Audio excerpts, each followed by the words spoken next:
Mary Mallon, better known as Typhoid Mary, was the first person in the United States identified as an asymptomatic carrier of the pathogen associated with typhoid fever.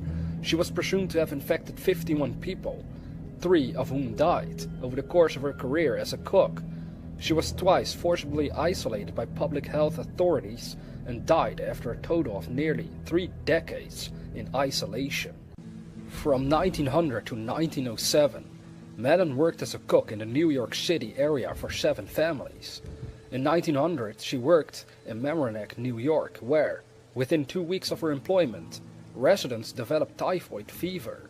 In 1901, she moved to Manhattan, where members of the family for whom she worked developed fevers and diarrhea, and the laundress died.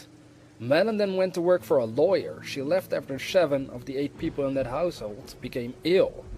In 1906, she took a position in Oyster Bay, Long Island, and within 2 weeks, 10 of the 11 family members were hospitalized with typhoid.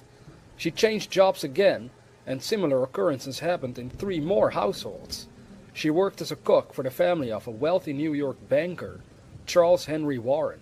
When the Warrens rented a house in Oyster Bay for the summer of 1906, Mallon went along too.